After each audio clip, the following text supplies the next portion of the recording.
Welcome back, ladies and gentlemen, friends and family, children of all ages, to another episode of River City Paranormal Investigation. Today's episode, we will be discussing two infamous haunted or possessed dolls. And with that in mind, find yourself something to drink, make yourself comfortable, turn down the lights if you dare, as we begin talking paranormal. Up first, we have the doll that was the alleged inspiration for the Chucky movie franchise, Robert the Doll. Robert is a handmade doll that sits about 3 foot high. He is dressed in a sailor costume and he sits on a wooden rocking chair with his feet propped up on a small stool and crossed at the ankles. In his arms he is holding what looks like a small dog with large bulging eyes. He is kept within a glass case at the East Martello Museum in the Florida Keys. The story of Robert starts in the early 1900s when a young boy named Robert Eugene Otto, commonly called Gene by his parents, was given the doll by a servant of the family. At this point, there are two paths that the story takes. One is that the servant was fired by Gene's father without cause or without reason. The second story is a little darker, and to me it's a little more believable. And according to it, Gene's father was having an affair with the servant in question, and the servant threatened to tell Gene's mom.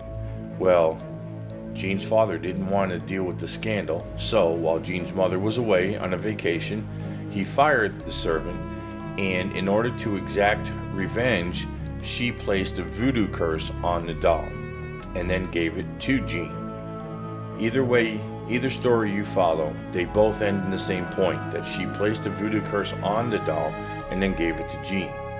And Gene immediately fell in love with the doll. He even gave it his first name, Robert.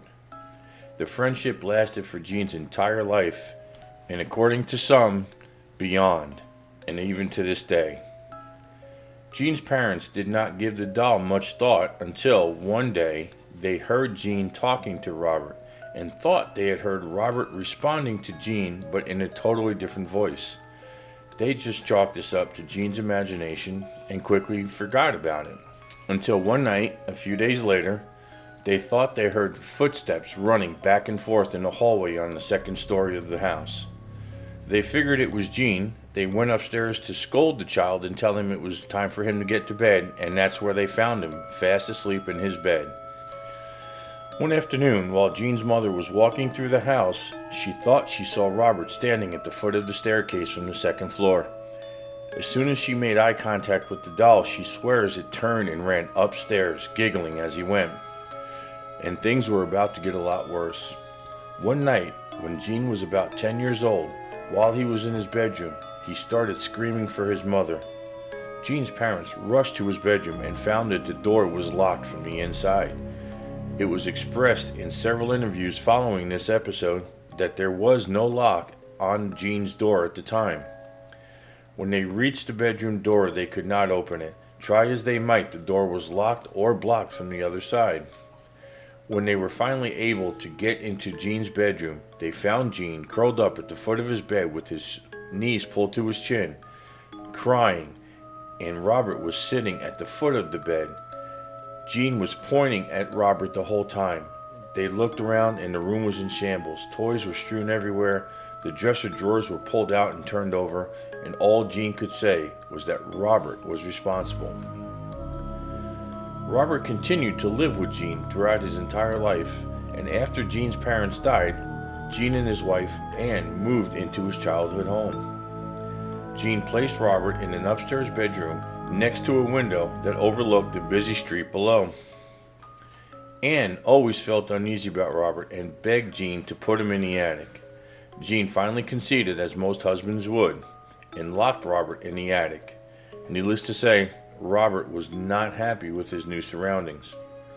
One afternoon, some local neighborhood children knocked on Gene's door and informed him that Robert was standing in the window of the second floor room and was mocking them as they walked by on their way to school. Gene headed upstairs to the room As he opened the door, he was sure he was about to become a victim of a child prank. But lo and behold, he was shocked when he did indeed find Robert sitting in a chair in front of the window that the children had directed him to. Jean had taken Robert back to the attic several times over the next few years, always relocking the attic door. And every time he locked it, he would always find Robert in that chair by the window in that middle bedroom. Jean Otto finally passed away in 1974, leaving Robert in the home. A few years had passed, and eventually a new family purchased the house. Their 10-year-old daughter was delighted when she found Robert in the attic. Yeah, sure, now he wants to be in the attic. Her delight quickly turned to terror. She claimed that Robert was alive, moving around her room, and threatening to hurt or kill her. Not much is known about Robert between that point and his arrival at the East Martello Museum in 1994. Now, I want, in all honesty and transparency, I have never been to the East Martello Museum to see Robert. I was aware of Robert. As I said earlier, I knew he was the inspiration for the Chucky movies, and I found him through my research for Annabelle, okay? But I did do some research, and I did find out that if you do decide to visit Robert at the museum, a tour guide will give you 3 rules to follow. Now, evidently, it's really important and paramount that you follow these rules. Rule number 1, you must introduce yourself to Robert. That's important. Rule number 2, you must ask Robert for permission, nicely, to take his picture. And rule number 3, you cannot leave the museum without first saying goodbye to Robert. Evidently, Robert is real big on manners. I can accept that, especially the asking permission to take his picture. As a side hobby, I do cosplay, and one of the things that we enjoy is people coming up and asking if they may take our picture versus just snapping away. It turns out that if you do not follow these rules or you break these rules, Robert will definitely let you know he is displeased with you. His reach still is able to go beyond that glass case. From what I understand, and from what I've seen in pictures, there's a large wall that runs the entire length of the room that Robert's in, and it is covered from left to right, top to bottom, with letters that have arrived to the museum addressed to Robert, asking for his forgiveness. Now, I don't know if the museum staff actually read the letters to Robert or if they just pin them to the wall and hope he'll read them. They arrive every day. Some are handwritten and some are typed out. Some are slow mailed, stamp and envelope and postage due mailed in, and some are emailed to the museum. But like I said, they all have one thing in common. They're asking Robert to forgive them so that their streak of bad luck will come to an end. He has been blamed with a range of accidents and catastrophes and bad luck, from people missing flights and losing their luggage on their way home, losing their jobs, getting burned. One couple, actually, from the letters I've looked at online that you can find photographs of, blamed or were asking Robert for forgiveness because he was the cause for their divorce. I don't know how else to explain it. They just said that they visited Robert and they came home and their marriage fell apart and they ended up divorced. And the only thing they can come up with is it was because of Robert, because they didn't follow the rules. I don't necessarily know how much I believe in that. Like I said, I haven't stood in front of Robert, but I plan to one day. It's on my bucket list. But I can promise you, I am a believer in the paranormal, obviously.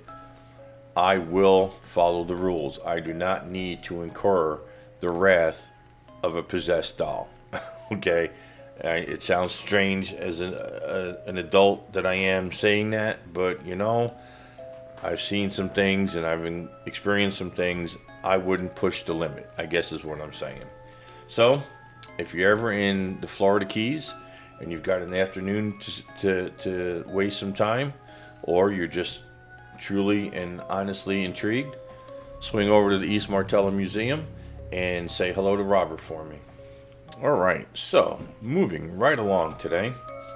Up next, we have one of the most infamous and notorious haunted dolls, Annabelle. She happens to be my favorite haunted or possessed doll. Sometime in 1970, a woman purchased a Raggedy Ann doll for her daughter, Donna. Donna was a nursing student at the time and instantly fell in love with the doll. Donna's roommate, Angie, suggested she put the doll on her bed, and Donna agreed. Everything was fine for a while, and then Donna and Angie both eventually started to notice that there were slight changes in the doll, and especially her position. If they left the doll on the bed with her feet straight out and arms at her sides, they would come home and they would be crossed. And the same was true if they left the doll with their arms crossed. They would be straight when they came out. Sometimes it would be one arm moved, sometimes it would be one leg moved. So you get the idea, the doll was moving and changing positions. Subtly at first, but as things progressed, they became more drastic. One day, Donna left for work, and Annabelle was sitting on her bed as usual. But when Donna came home that afternoon, her and Angie found Annabelle was sitting on the couch. And needless to say, this kind of scared the girls. On another occasion, Donna and Angie came home from school, and Annabelle was standing in the dining room leaning against one of the chairs facing the door of the apartment as if she was impatiently waiting for the girls to come home. Much like the changing of her position, Annabelle's movement around the apartment was ramping up. If she left the doll in her bedroom, she'd find it on the couch. If she left it on the couch, it would be in the dining room or the bedroom, even if the doors were closed. So things were kind of getting a little spooky for them. And then Annabelle began leaving notes for the two students. They were written in crayon on small, torn pieces of parchment paper. The notes read, "Help him," "Miss me," "Love you," stuff like that. What made this so strange was that the two women had absolutely zero reason or need for crayons or parchment paper, so no one really knew where the notes were coming from. Donna eventually found a psychic in the Yellow Pages and asked her for help. The medium came in and held a seance. During the seance, the medium related to Donna and Angie that the spirit's name was Annabelle Higgins, and that when she was 7 years old, she died in the field that their apartment building was eventually built on. The medium also told Donna that all the little girl wanted was to stay with her and Angie because she felt happy with the two nursing students. So Donna gave Annabelle permission to inhabit the Raggedy Ann doll. Donna had a male friend, and according to some sources, he was just that, just friends, and others claimed that Lou was Donna's boyfriend. Either way you look at it, or either story you believe, he was not fond of the doll at all, and really wanted Donna to get rid of it. But Donna was still attached to Annabelle, and felt that she was helping the spirit, so she refused. One night, while Lou was sleeping, he felt something on his legs. When he looked down, he found Annabelle crawling up his body. She stopped when she was sitting on his chest and began choking him. Lou eventually passed out, and when he woke up the next morning, he swore up and down that it was not a dream. And this only fueled the fire for Lou to get rid of the doll, or convince Angie to get rid of the doll. A few weeks went by, and one afternoon, Lou and Angie were looking over some road maps. Okay, real quick, show of hands. Who here remembers road maps? I know I do. So anyway, they were going over the maps because they were planning a weekend getaway for the three of them, when they both heard a noise coming from Donna's room. Lou got up from the table and went to investigate it. When he opened the door expecting to find someone in the room, he found it was empty and nothing was out of place except Annabelle. She was sitting on the floor in the corner of the room. Lou turned to pick her up when suddenly he screamed in pain and grabbed at his stomach. Angie lifted his shirt to see what happened and was amazed at what she found. There were 3 horizontal and 4 vertical scratches across Lou's abdomen. For Donna, this was the final straw. Donna contacted the church, who in turn contacted Ed and Lorraine Warren. After a brief but thorough investigation, the Warrens determined that a demonic entity, not a little 7-year-old girl, had inhabited the doll. Following the cleansing of Donna and Angie's apartment, the Warrens agreed to take Annabelle home with them. During the car ride from Donna and Angie's apartment to their house, Annabelle struck again. She almost caused Ed and Lorraine Warren to be involved in several car accidents. At one time, their car stalled while they were crossing a busy intersection, and the second time, their brakes failed while they were traveling down a long, steep incline. As soon as the Warrens got the doll to their home, she started pulling her same old tricks, moving around the house, whether somebody was home or not.